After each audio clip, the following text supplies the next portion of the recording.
Sejumlah bumbu dapur seperti bawang merah, bawang putih, cabai keriting, dan tomat di pasar tradisional Mardika Ambon Maluku masih mengalami kenaikan harga. Hal ini dipengaruhi cuaca buruk serta berkurangnya pasokan dari sejumlah sentra produksi di Kabupaten Maluku Tengah dan Pulau Buru, serta dari luar daerah seperti Surabaya dan Makassar. Dengan berkurangnya pasokan dan naiknya harga pengambilan dari sejumlah distributor, para pedagang memilih menaikkan harga jualnya. Salah seorang pedagang mengaku kenaikan harga ini biasanya akan sering terjadi seiring pasokan berkurang. Kapal tidak masuk dari Surabaya kalau bawa Makassar, tapi kalau Cili ini dari Namlea. Ya mereka mengeluh, tapi mau tidak mau ya tetap belanja karena makanan sehari-hari toh, apalagi warung. Semampunya mereka lah mereka belanja.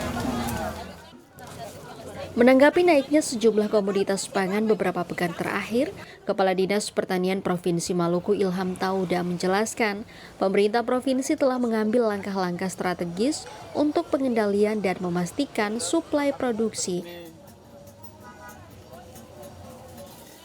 Kenaikan ini terjadi akibat pasokan dari pusat-pusat produksi itu terhambat, yang pertama.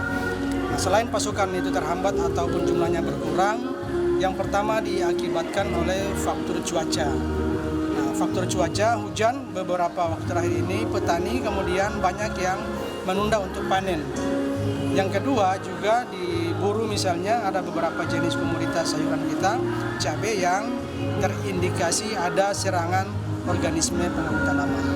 Nah, kita sudah mengambil langkah-langkah terutama di pusat-pusat sentra produksi.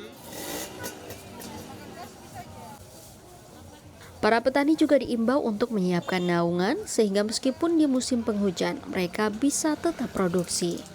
Yahya Lating, RD Rizal Tualepe, Kompas TV, Ambon, Maluku.